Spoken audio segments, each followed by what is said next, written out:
Yo, what is up guys, it is Master 2010 here, and today we are doing something I haven't really done before. We are reacting to every single Warhammer faction and explaining them. Now, I'm a complete noob in Warhammer 40k. The only thing I really know about Warhammer comes from that Space Marine game that came out a while ago on consoles. Do you know what I'm talking about? Where you played Captain Titus and all that? That's pretty much the only extent of knowledge I have on Warhammer. And the only other things I really know I've seen from those versus videos like Star Wars versus Warhammer versus Halo versus Star Trek, blah blah blah. You know what I'm talking about, right?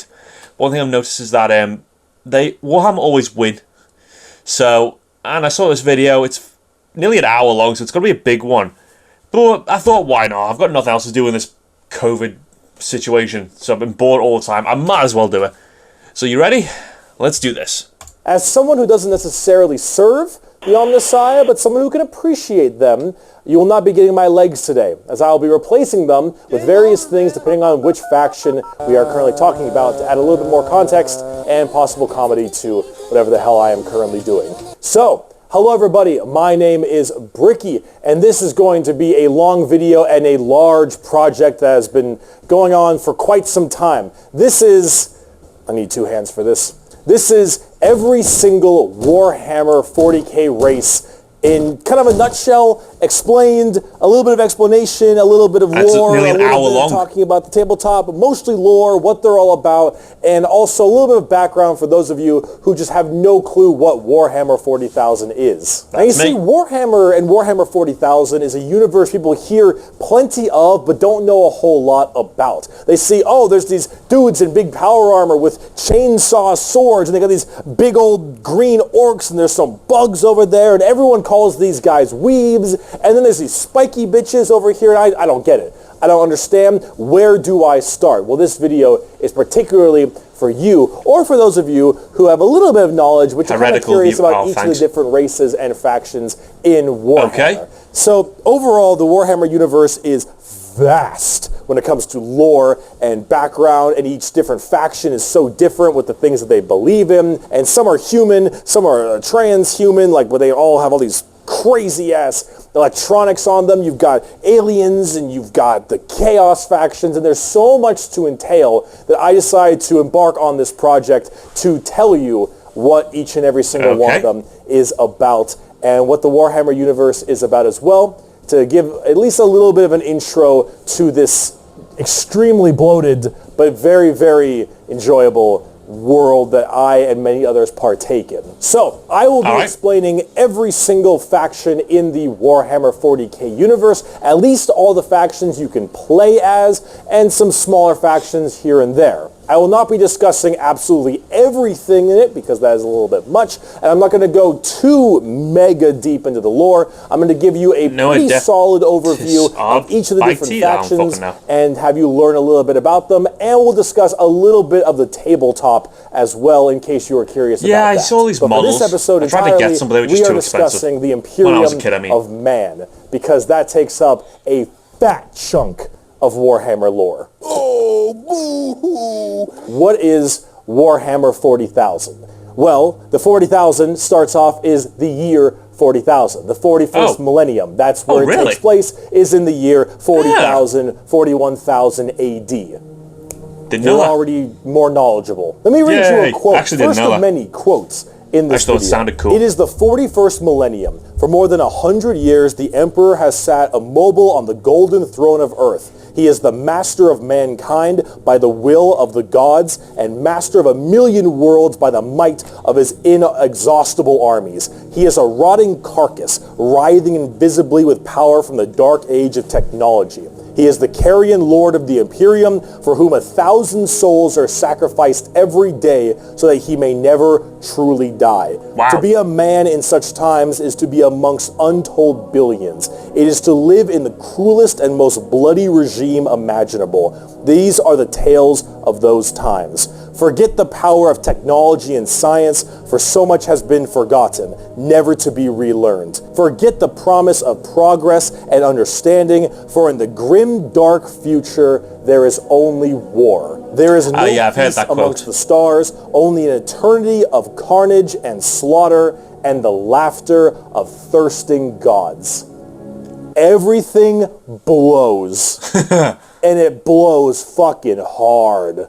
Warhammer is probably the most dark and depressing universes ever in fiction. Or at least like top 3. Everything is so absurdly horrible, destructive, or overpowered that it all kind of ends up canceling itself out. It's like Dota. War rages across the galaxy. Interstellar travel is only possible due to sacrificing 1,000 souls a day to a rotting carcass of a man who you believe to be your god. Demonic gods and just demons tear open the fabric of reality on a whim.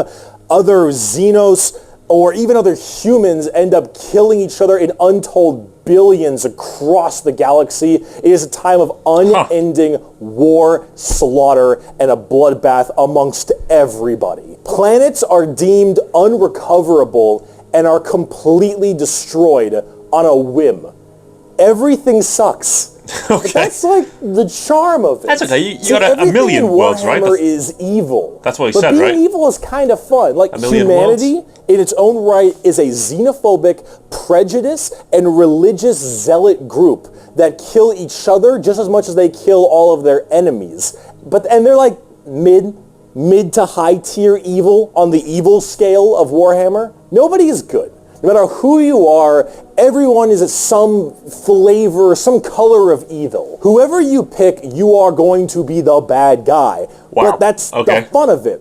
Because being the bad guy is badass. Villains are cool. They look cool, they got cool outfits, they got cool weapons, they got cool armies. Villains are cool, man. And when everyone is a villain, everyone is pretty cool. That's what makes this so charming, is that everyone can be the bad guy. So let's start off talking about the main bad guy, quote unquote, the Imperium of Man. Okay. It's hair, whack, it's gear. We don't need too much to live. We don't need to share Just gonna story. skip that. There we go. Whack. The Imperium of Man is the main empire of the human race. All of humanity is under this one flag called the Imperium. And about 10,000 years ago, there was a man. He was the Emperor of mankind, a 10-foot tall psychic demigod who led humanity across the stars to colonize tons and tons of worlds, create superhuman soldiers, and really bring humanity into a new age. This man, the Emperor of Mankind, was a psyker. A psyker is like a magician of sorts.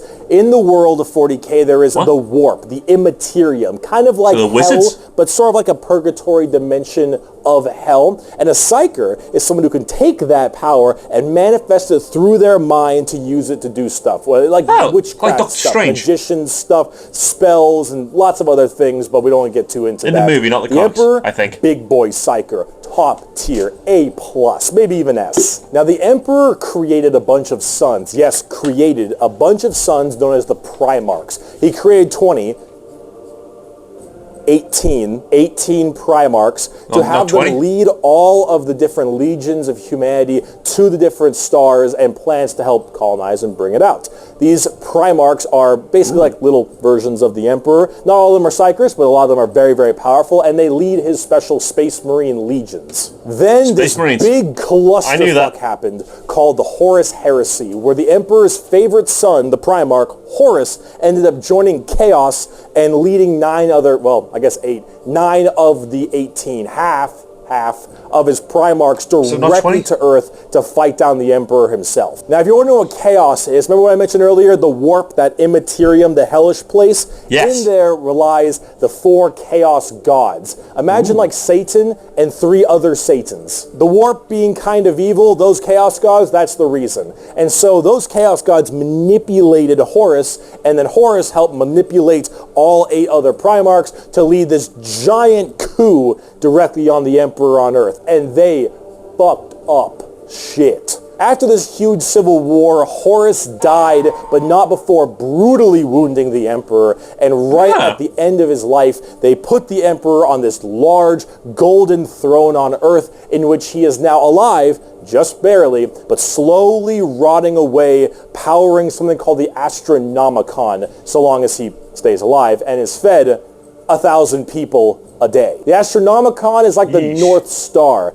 If you want to do interstellar travel in 40K, you need to pass through that demonic warp I mentioned earlier. But how do you know where you're going? Well, the Emperor is there putting a nice little navigator right there. He helps navigate you to know where you're going. If you want to go from Earth to some crazy solar system across the way, you need to go through that warp, and then you need to know where you're going, go through there, and pop your way out. It's like doing nether travel in Minecraft, so you can shorten the distance between going to areas. So long as the Emperor is alive and being fed 1,000 people a day to stay alive, you can do that. The moment he dies, interstellar travel's gone for all of humanity. That is shit, FTL. Now, since no, I'm sorry, but that is absolute shit, FTL. I mean, if Warhammer is this good, then you'd think they'd have something. I forgot, even Halo has good FTL. That's absolute dog shit, FTL. I'm sorry, I've got to say that was absolute dog shit. The Horus Heresy 10,000 years ago, the Imperium has fallen 40,000 years, you think they don't have space? All technology has started to dwindle and die. There is now giant fundamental religious extremists that now believe the Emperor of Mankind was a deity, a true living god, which is probably the last thing the Emperor would have wanted to be remembered for. So now you have this thing called the Ecclesiarchy,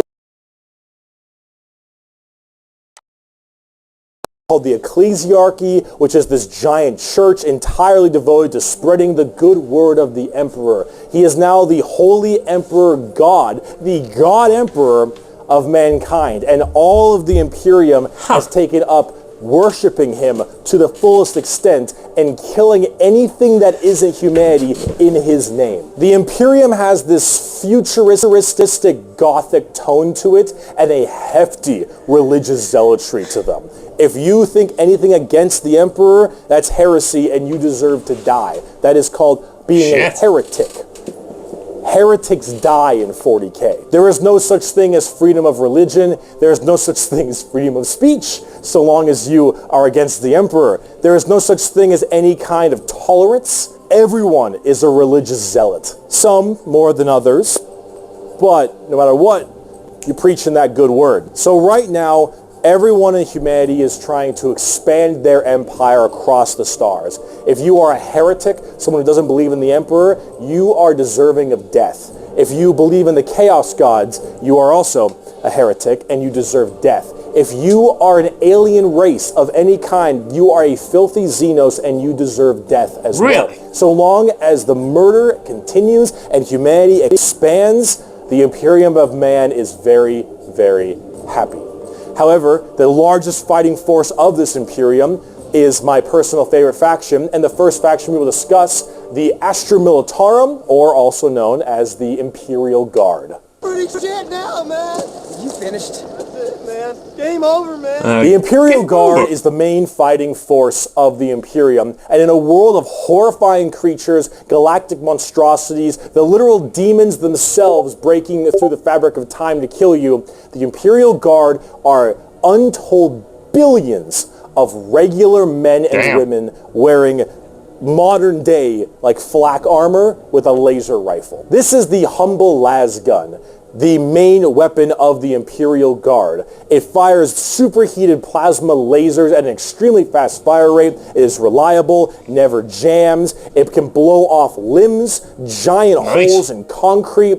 It is overall an extremely devastating weapon in modern day. It is one of the weakest in the 40K universe. Yeah, a laser rifle that never jams, it could blow off limbs, one of the weakest weapons. That's the world we're in right now. But who cares? Because the Imperial Guard has, in each battle, 500,000 of these men and women. 30,000 large armored tanks, 10,000 artillery batteries. The Imperial Guard wins through sheer numbers and firepower. They kind of have this World War I, World War II style aesthetic with legions of guardsmen as well as high company commanders and generals on the field along with them and multiple kinds of troops. A normal Imperial Guard battle starts off with artillery, long lines of artillery, cracking the crust of the planet underneath the enemy's feet. And as this barrage continues, hundreds of thousands of guardsmen.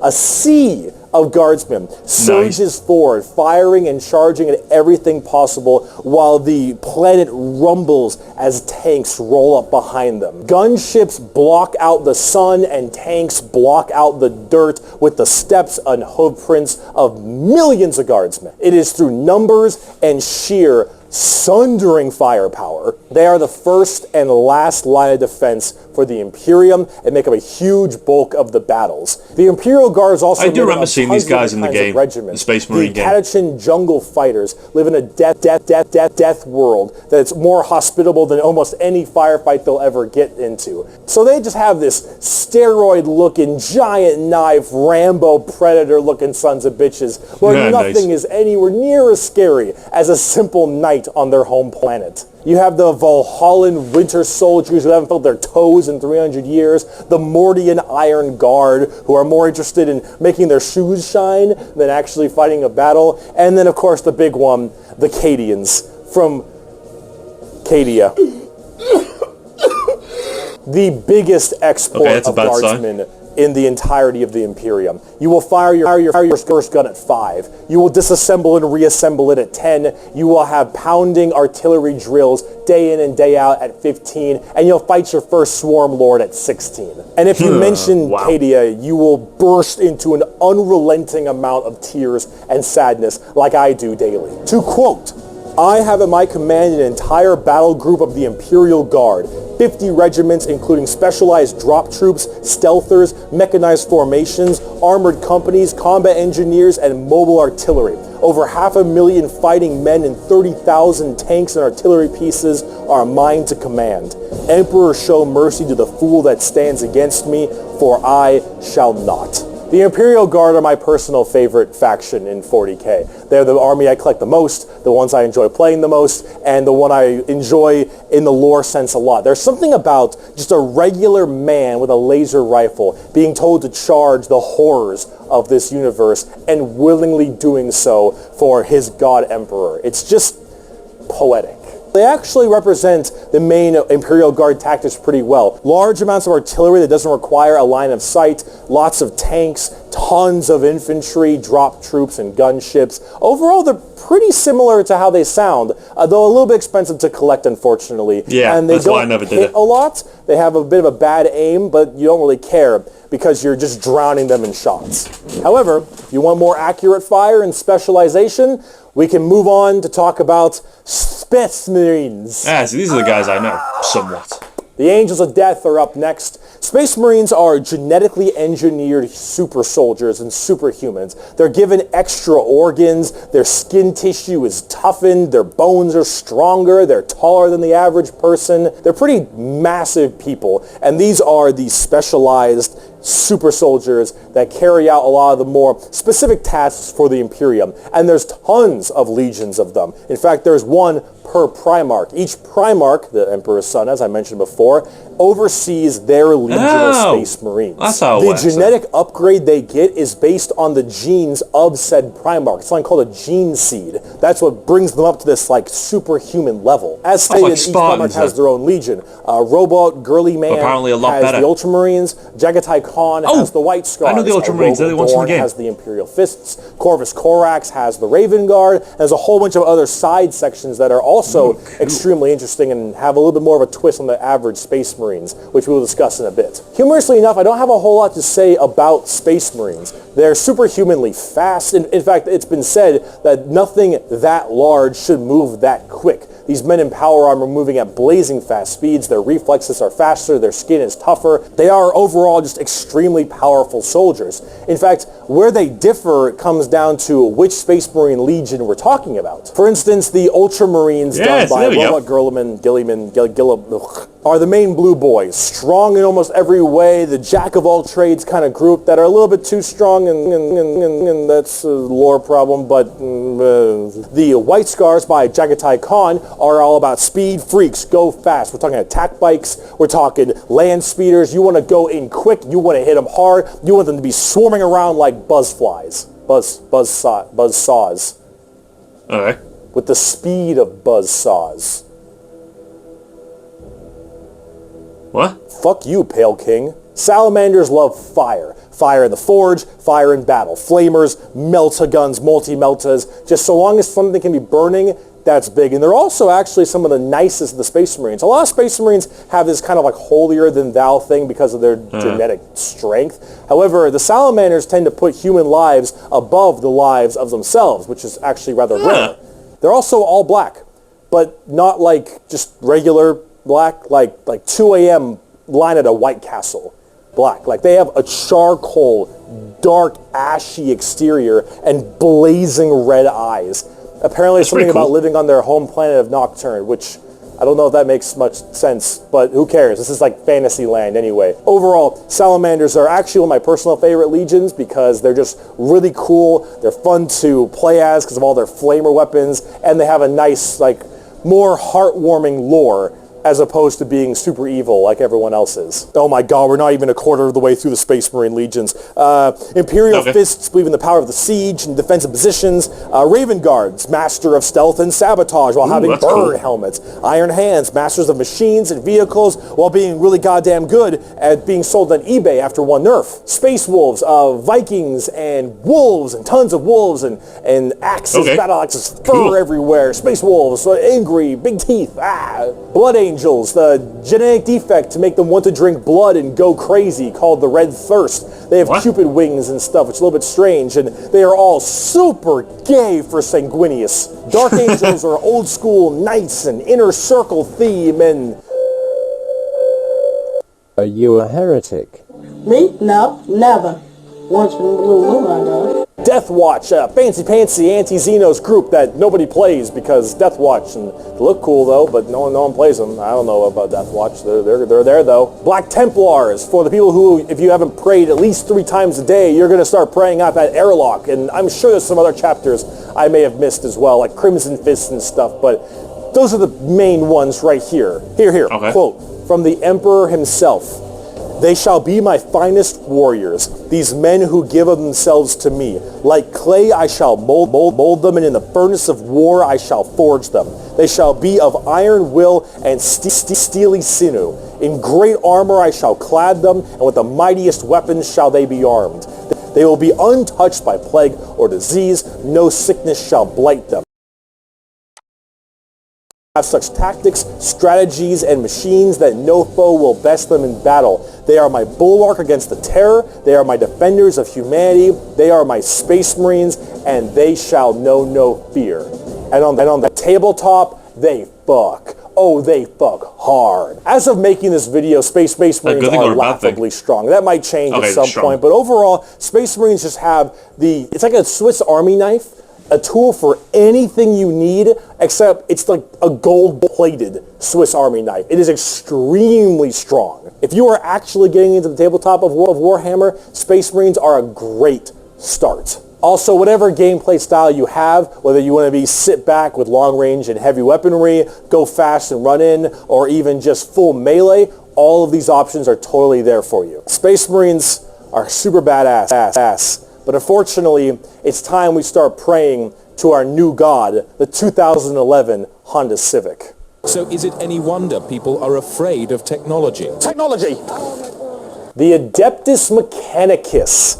The Adeptus Mechanicus are a technophile cult on Mars. Now, these people are a little bit weird because they don't actually really believe in the Emperor of Mankind. And you might think, oh, whoa, Berkey, that sounds like some heresy. Yeah, you just said that. A little bit. They believe in the Emperor, they believe in his power, but they don't pray to him. They pray to something called the Omnissiah. And the Omnissiah is this kind of machine god that they believe permeates in all machines. And if you think, well, wait a minute, they believe in a different god as well? That sounds like super heresy. Well, yes-ish, but they also make all your guns, and they make all your tanks, and they make everything that you have. Oh, so they're just hypocrites then. So you can't really tell them to fuck off? Because you're not gonna win nothing if you don't got stuff to shoot people with. See, so the Imperium are just like, at least makes sense from yeah, their you're useful, so standpoint. we'll keep you around. They believe it to be a deity that permeates through all machines. Your Honda Civic, your standard bolt gun, your Dune Strider Walker, your giant mechs, your huge ships. The Omnissiah is present through all. And the only reason your stuff works is because the machine's spirit in it says it works. If you want your gun to work, your tank to run, you must pray to it. And I mean full stop. You need to start chanting in high Gothic.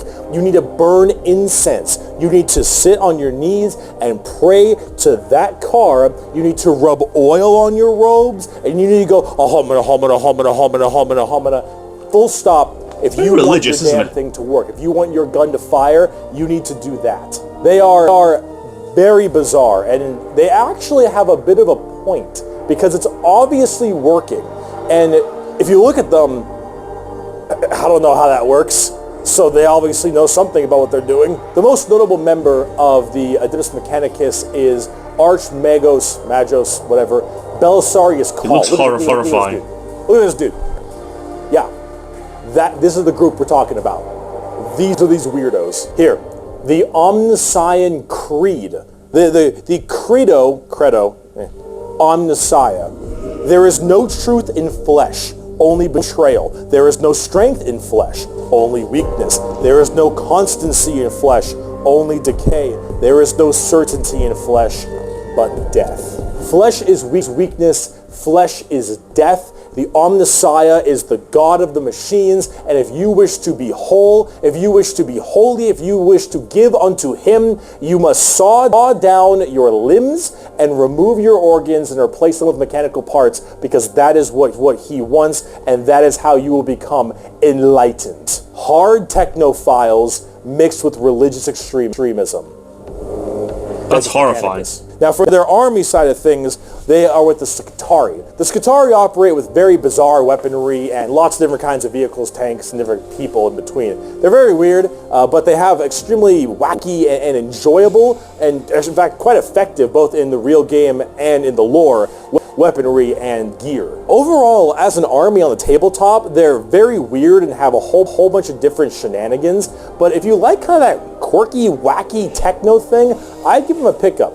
Hell, they're so paranoid, I gotta keep going. They're so paranoid and crazy. These Dune Striders you see right here, one guy was able to make them work. One guy, and he died. And they're so scared they'll never work again that they keep them on and they never turn them off, and they run around in a circle the whole time until they need them, and then they corral it and they go into battle. Huh. Yep. The Adeptus Mechanicus. Now, if you want to talk about faith, though, I don't think I want to. The Sisters of Battle. A simp has fallen for an I don't think I want to know this. The Sisters of Battle of the Adeptus Sororitas, if that's how I pronounce it correctly, is an all-female group of battle sisters going through the ecclesiarchy section of the Imperium. The ecclesiarchy is, of course, the church. This is, imagine a private army of the church. Huh. Which is scary, and it is. The sisters are an extremely zealotous force, and they take this to a full extreme. They believe in three main things: faith, martyrdom, and fire. Through the bolter, the flamer, and the melta, the Sisters of Battle are extremely potent at taking out chaos and heretics. Mainly heretics, because as they are a fighting section of the ecclesiarchy church, that's the big thing they want to kill. Any form of heretic will face the Emperor's justice through those three main weapons: the bolter, the flamer, and the melta, and they will do so with extreme Do I even want to know the difference between the melter and a flamer? They are the closest things we have to nuns in space, and I'm talking hardcore nuns. They carry holy fire on their backs. They have holy books and sigils all across their armor. Their main battle tank is a fucking pipe organ missile launcher. They have small babies that they have like removed their brain capacity to make them little servant cherubs to fly around and give them ammunition and shit.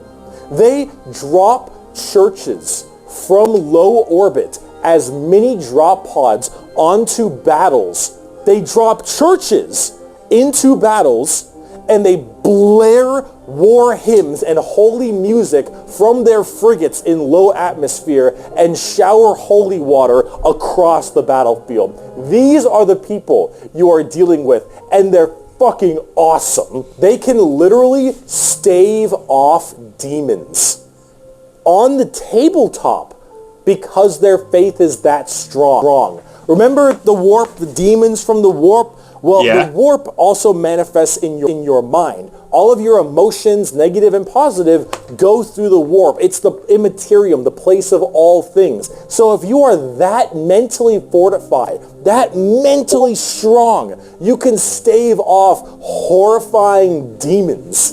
And all these girls, not a crack. Not a crack in that mental armor. Now, as much as a meme as they are, and as much as their models look a lot like Ongo Gabloglian, which I can't unsee anymore, I gotta say, I love their design. I think they're extremely cool. They're another army that I'm currently collecting. They just released a whole new line of figures very recently, and they look wonderful. Everything from Celestine, the living, literally undying saint from the triumph of Saint Catherine, which is literally a funeral procession as a model. Those organ tanks I mentioned earlier. This shit is the most over-the-top badassery in a lot of the Warhammer universe, and goddamn it is it over the top. But Sisters of Battle are so cool. While I'm a guardsman at heart, this is such a cool faction. By Bolter Shell, Flamer Burst, and Melta Blast, the mutant, the heretic, and the traitor alike are cleansed of their sin of existence. So it has been for 5 millennia, so shall it be until the end of time.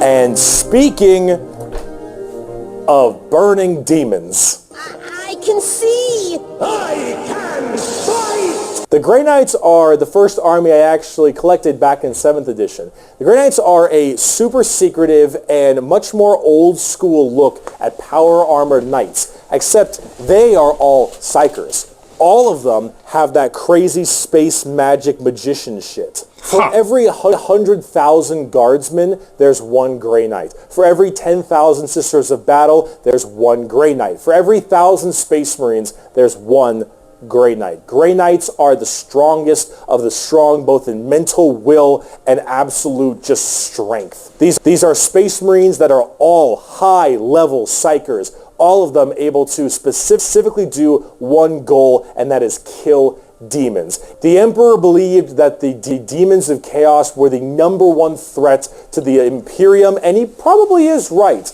However, this group is entirely based on doing that through a myriad of tactics. Coming from the planet, or I guess the moon, of Titan in the Sol system, the Grey Knights are thrown through extremely rigorous training and are as clear of mind and soul as they possibly can be. Since the demons of the warp are the warp and your mind projects to the warp, people can go insane very fast, especially lower level psychers.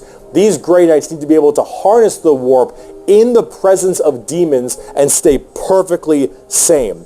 One of their characters, one of my favorite characters, is named Castellan Crow. He has a demon blade, the black blade of Mahamahama, and he has to have it on him because it tempts everyone nearby, constantly beckoning them. Use my power, use my strength, suck my penis, whatever the possibility. And so he has to keep it on him all the time as this thing whispers to him consistently. Why does he still use it? And he has to stave it off forever, being alone in his chambers or on the battlefield, because anyone who gets too close to it might be tempted a little too hard. He is that pure of heart and mind, and all the characters in the Grey Knights are basically like that. The only issue is that Grey Knights have a scorched earth policy, more ways than one. If they're fighting demons, demons corrupt and make people crazy. So if I'm a guardsman and I'm fighting demons and the Grey Knights arrive and they kill the demons, I'm a risk. And so guess who's not making it out of there? On the tabletop, they're very strike fast, strike hard kind of people. They teleport all around the place. They're fast strike groups, small amounts of models because they're so dang strong. You only have so many characters, but with it, you get in there, you're very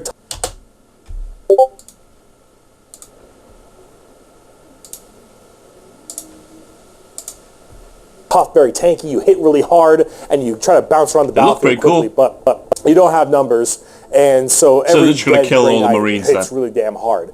They're fun though if you like that kind of fast striking kind of army. Oh, and also Caldor Drago is a thing. We're not even going to get into Caldor Drago. All right, Caldor Drago. Oh my goodness gracious! I am the hammer. I am the mail about his fist. I am the spear in his hand. Though we are lost, I am the shield on his arm. I am the flight of his arrows. I am the hammer. I am the sword. I am the shield. I am a soldier at the battle at the end of time. Grey Knights are pretty hardcore. They are as holy as you can get for a Space Marine. If you like Space Marines and you want to, think they're holy enough, you want to be holier, Grey Knights. Now, if you want to be holier and big, let's talk Imperial Knights. Oh, Lord, he coming! Do you like gigantic walkers the size of homes? Or like medium-sized buildings? Do you want to kill heretics, but you want to kill like 40 of them per turn? Yes. Do you want a gigantic, old-school knight noble house style of walkers I love with big giant tanks. chainsaw arms? I love robots. You got Imperial Knights. Imperial Knights, it's not a whole lot to talk about them because they're just gigantic walkers, but they have this old school like house feel to them, like literally like they're houses. Each Imperial Knight comes from a house, and each of them act in their own special way. These behemoth of walkers also destroy almost everything in their path, killing full swaths of squads in a couple shots, stepping on legions of troops. Like, these things do not mess around. And they look so cool. Imperial Knights and Chaos Knights, actually, for that matter, don't have a whole lot to discuss. They're just super big, heavy walkers, and they look different depending on your house or Chaos God you currently believe in. And overall, these things are just really cool if you want to murder everything in your path. They're the big, scary, big unit of Warhammer, and if you want to collect them, go to town. They make for a great painting project, too. Getting more back down to earth, let's talk something about a little bit different, a little more gold. If guardsmen are regular soldiers, Space Marines are super soldiers, Grey Knights are super soldiers, the Adeptus Custodes are super soldiers cubed. The Adeptus Custodes are the third major army I own. Okay. I know, 3 armies. I know, I got carried away, okay, but that's all. I only have 3, okay? They are our final brand of Space Marines, but these ones are super special, okay? If a guardsman is 6 foot, a Space Marine is 7 feet, a custodian is 8 feet. These are the giant defenders of Holy Terra, which is also Earth. Earth is Terra, Terra, themselves. These are the people that literally guard the Emperor's throne room. Hence, custodies. These boys protect the Emperor's throne room at all times and are literally like handcrafted people. They're not humans brought up by a gene seer or something. These are all handcrafted super soldiers. I think from a tube. These behemoth of men are like 8 feet, 8.5 feet tall and functionally immortal. They stand still, spear in hand for hundreds of years without the need to sleep and barely even the need to eat, watching over the throne room and every other area of Holy Terra for their entire purpose in life. And oh my lord, are they terrifying. These custodians put Space Marines to shame. If you liked your super soldiers, these are your super mega soldiers. One of these men can take on probably 3 Space Marines and most likely win. There are many different groups of custodians as well, like the Solar Watch, or there's also one of my personal favorite, the Aquilon Shield. The Aquilon Shield go out to seemingly unimportant individuals and protect them because they believe that they are going to be doing something very important in their lives. For instance, let's say a regular guardsman gets the protection of this giant 8.5 foot tall golden god because that guardsman will end up becoming a general one day or something of that nature. That seems a bit backwards. Work in mysterious ways and are almost always outnumbered but never outmatched. These people are pretty horrifying, both on the tabletop as well as in the lore. There are very few of them, however, and there's actually an extremely small amount of them, but that's kind of the point. There's only so many of these people that can have war gear this strong, weapons this powerful, and training this good. And the custodians like the Spartans have all 3 of it. For 100 years, I stood my watch amidst the somber shadows of the Sanctum Imperialis. I was still as a statue, but always ready. Always attuned to dangers unseen. Days, months, years passed by in a frenzied blur beyond those walls, yet within little moved and nothing changed. For 100 years I did not but wait, yet had any threat appeared I would have struck it down in a heartbeat. For 100 years I stood my watch, and as it ends I can tell you this: patience is a weapon. The custodians are the top dogs of the Imperium, and they hurt just that same way. Though I do want to discuss a little bit about the Sisters of Silence before we get out of here, because the Sisters of Silence I also have a few of, and they're really fun, but they don't get enough attention. These kind of bald plume ladies are a whole group of pariahs, or also known as blanks. We'll be referring to them as blanks from now on. So as every mind is somewhat connected to the warp, these blanks are a genetic mutation that has it suppressed heavily. Because of that mind suppression, normal people feel this weird, like, uncomfortable nature when around them. When a Sister of Silence walks past them, you feel ill. You feel just uncomfortable and strange. So most of them don't actually live past childhood, because once they are birthed, they're, well, killed or something at a very young age, because they just emit a horrifying aura. These ladies, however, are guardians of the throne as well for more psychic threats. See, none of the custodians are psychers, so they have a difficult time dealing with major demons and other kinds of psychic phenomena. These sisters are extremely specialized in it, all of them taking a vow of silence as they don't speak, hence the term Sisters of Silence, but they communicate through hand gestures and things of that nature. But if there's a demon issue, if there's any kind of warp-based problem, the sisters are extremely adept at dealing with them, thanks to their blank gene. They know. We believe local businesses should have access to the latest payment tools. Normally work a lot of time with the custodians because they have to deal with both kinds of threats, but they're not represented that way on the tabletop. In fact, they only have like one real model for them, which is very unfortunate. I hope they'll get something new soon, because I think they should really be working together as it is that way in the lore, but hopefully we'll get there soon. But if we're talking about blanks, let's talk assassins. Ooh, okay. It's been a long video. We're about to round it out. We got this and one more human thing, and then we're done. This has all been human so far. The Officio Assassinorum. I wanted to see some aliens. Oh boy, these people are deadly. Yeah, they're called assassins. They should be, but oh man. These people I imagine they're very mess you up. So these are from the Officio Assassinorum, a very special organization, and they are handpicked by the Grand Master of the Officio Assassinorum from the, what was it called? Schola Progenium. It's basically an orphan school. Your parents got murdered by demons or something, you get sent to this and you get trained to be whatever. Tempestus Drop Troop, an Inquisitor maybe even. Maybe you get a blank gene and you get thrown into the Sisters of Silence, or sometimes you just disappear. When you are taken, however, you go to one of 4 temples, because the Assassinorum works in the temple style of things. These temples are the Vindicare, Caluxus, Calidus, and Eversor temples. We'll start with the Vindicare. I'm far away. I've been sitting here for 3 weeks. Poof! The Vindicare Temple is the main sniper-based temple. Ooh, that's where I'd probably go. Sniper rifles for all these assassins. Their whole point is to be able to be in a spot and sit there, eye and scope, for weeks, waiting for their perfect target, taking people out from literal miles away after extremely long time periods.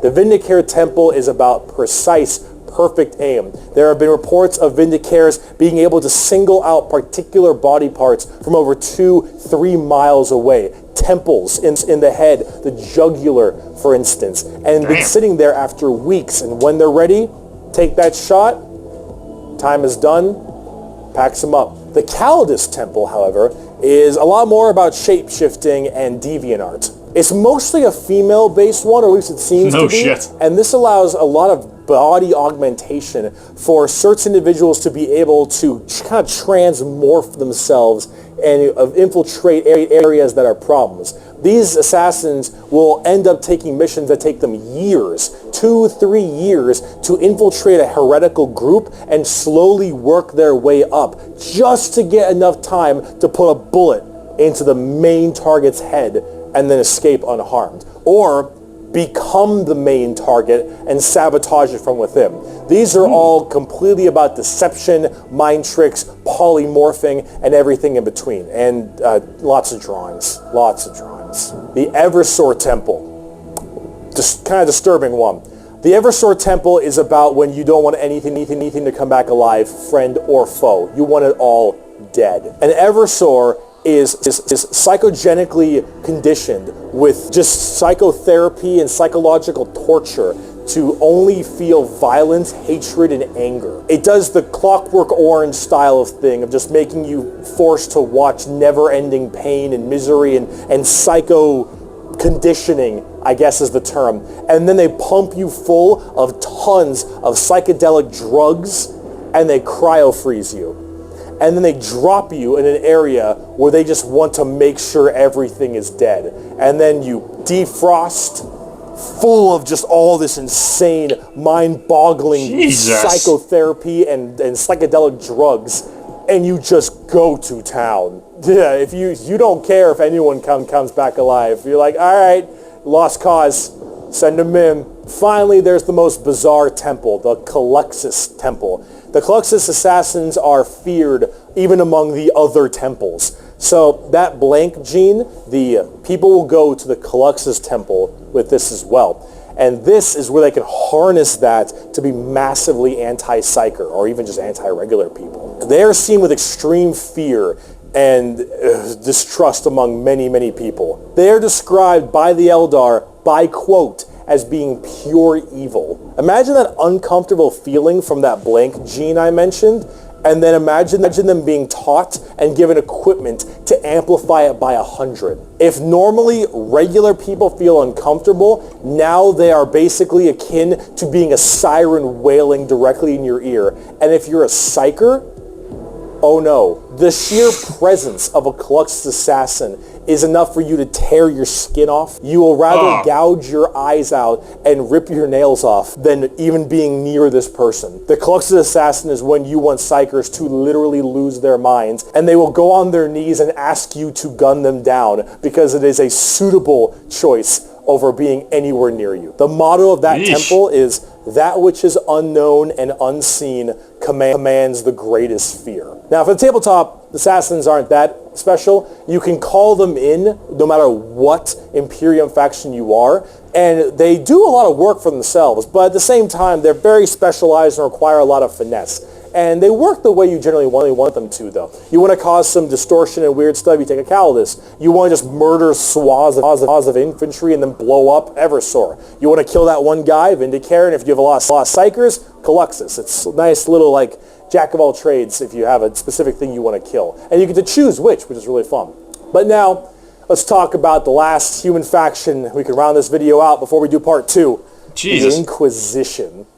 And we have a lot to talk about with them. On the subject of Wait, they were in that game as well, weren't they? They were at the end. Where do I even begin with the Inquisition? Take every secret police you can think of. the KGB, the Gestapo, the CIA, FBI, any of these kinds of people. And then mark it up by about 10 and give them the most power in the entire Imperium. No, you know what? How about this? This right here, it's not just a quote. This is the Imperial motto, the motto of the Inquisition. I apologize for my bad pronunciation. Innocentia nihil probat. Innocence proves nothing. The most powerful organization in the Imperium, the secret police, their number one motto is innocence proves nothing. The Inquisition goes around like the secret police or like detectives to find issues in the Imperium. And they have different ordos depending on which one we're talking about. The Ordo Hereticus, the Ordo Xenos, the Ordo Malleus, for instance, and a whole bunch of other ones. Hereticus is obvious, they deal with heretics. Xenos tries to find alien threats, and Malleus is demons. They all have different specializations in what they're trying to go for as this Inquisitor. And that's what they're called, Inquisitors. Each of them, as an Inquisitor, has their own free reign to do as they wish. They may have a ship and a crew, and they go out to find problems and interrogate people a lot. They are above the law in every department over Space Marines. Now, the Space Marines might argue against them and stuff, and there might be a lot of blowback, but technically they are above them as Inquisitors. They are looking to investigate and figure out coups and cults and demonic incursions and possible Xenos issues like gene stealers or a new threat coming into an area. They're about learning that stuff and actually doing detective work. And memes aside, they're pretty good at it. The Inquisition having all of this power does make them a little bit power hungry and frantic sometimes. No shit. Yes, it is still a bad thing, but most of them are pretty good at their job. And they spend a lot of time being very diligent to make sure that all of these leads they follow are proper and correct. They're basically space detectives with just enormous power and sometimes a bit of a power complex. And we haven't even talked about Exterminatus yet. Exterminatus is deeming a planet unfit to be saved. I deem that this planet is demon infested and taking it back will cost too many resources and is not worth it. I have now committed Exterminatus on this planet. I will now sign the death warrant of an entire Imperium planet as it is unfit to take and better to be destroyed than allow the enemy to hold it. This can mean saturation bombardments. This can mean cracking the planet's core and breaking it apart. Doesn't matter. Render this planet inhospitable to all life. Yes, the innocence proves nothing people are the only people who can choose this planet must die in its entirety.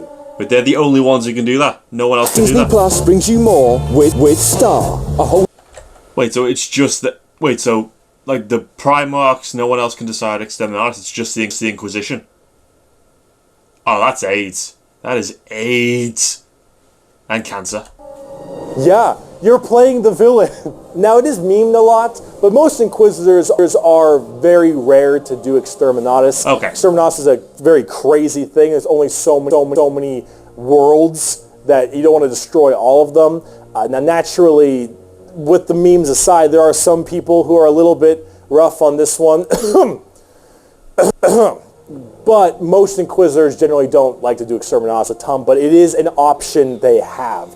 And it's a crazy option when you think about it. Secret Police Inquisition are unfortunately not represented on the tabletop very much. You generally kind of put one in your army if you feel like it. You have a couple special options there and some side content, but they're not really fleshed out very well, and personally they need a lot more stuff put in there, and they really need a lot more effort put into them, and they're not quite where I want them to be. Overall, the Inquisition makes for a lot of the best storytelling as well, because it's a little bit hard to talk about a big story of a whole bunch of Space Marines killing something, right? It's just a big battle story. It's not as interesting. Having that intrigue and that moral dilemma that an Inquisitor has makes for a lot better media. And honestly, the more people do it, I think it's better, because then it adds a little more humanity to the Warhammer horrible, horrible grimdarkness. And wow, we just finished the humans. That's just humans. All right, come back for part 2 when we talk about Chaos and Xenos, because we got to talk about the 4 Chaos Gods and all the Chaos Marine Legions and the Tau and the Necrons and the Orcs, and oh boy, we got a lot. I'll see you in part 2. I don't think I want to hear part 2. I don't think I want to hear part 2. Jeez, that's dark. That was literally nearly an hour on just humans. God, that was so much. That was, oh god, that was, ugh. It didn't seem that bad in the video game. It just seemed somewhat doable. Oh god. No, tell you what, no wonder Warhammer always wins the versus matches against the sci-fi. Jesus Christ.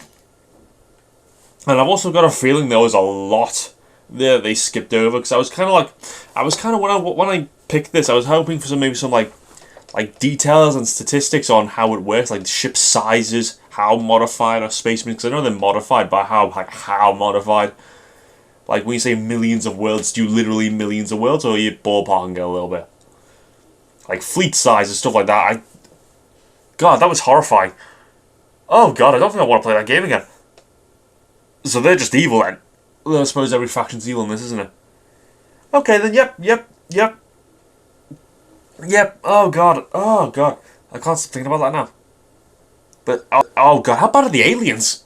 If these guys are if like the Imperial God are like supposedly the weakest, like how bad are the aliens in this? Are they worse or are they better? You know what, let me know in the comments down below. And is part 2 out? Yeah, part 2's out.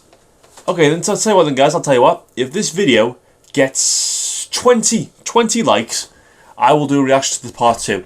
That seemed fair. This was a complete noob reacting to Warhammer 40k. It's been Master 2010. If you want to play anything else or react to anything else, put the comments down below. Please like, subscribe, and see ya.